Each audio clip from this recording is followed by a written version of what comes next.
Ganamaan kaanetoo saakura lamatti kaanetoo odoo namni baay'atiin jechuudha. Hojii biraan qabnu ganamaan kaanee kan nu ta'u kan biyyaa hojjetu kan hundumaa kan nu ta'u maraxuuf mattaawaqaa mircaa kaardii kan dur fudhanne san fudhanneet karaa mircaa xaabaa deemnoo maraxuuf hundumaa fidneera jechaadha. እኔ ይሄን ነገር አቀርባለሁ ብሎ ተፎካካሪ ፓርቲዎችም Paartileen waan hojjechuu danda'anii waan qopheeffatan dhiyeessaniiru. Anis biyyattiin fayyada jedhee kana yaadu keessaa filadhee filuu fi qophaa'eera.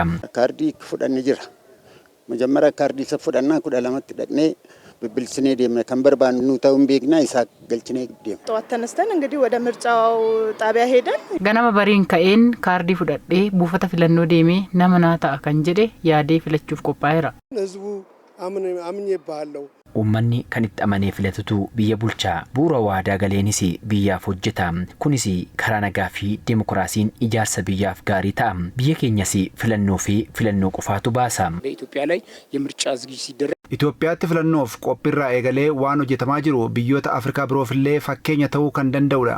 Hundumaa kan jiru keessaa kan jiru paartii nu maraxuuf jechuun baay'ee laalleela miidiyaa irratti laalleela karaa hoggaa nu filaa jedhaniitu hoggaa miidiyaa irratti haasawwan san hundumaa laalleera kan nu ta'u argineera san keessaa kan nu ta'u maraxuuf qophaa'ine nu. ካርዱን ከወሰድን ሰዓት ጀምሮ ሁላችንም ውስጣችን ያለ Guyyaa kaardii filannoo fudhannee eegallee eenyuun filuu akka qabnu hundi keenya sammuu keenya keessatti adda baafachaa turre waan ta'eef anaaf ta'a biyya kanaas ni fayyada jechuun kan yaadne of dhaggeeffannee miira tasgabbiin filachuun nurraa eegama. Anis bu'uura kanaan qophaa'eera.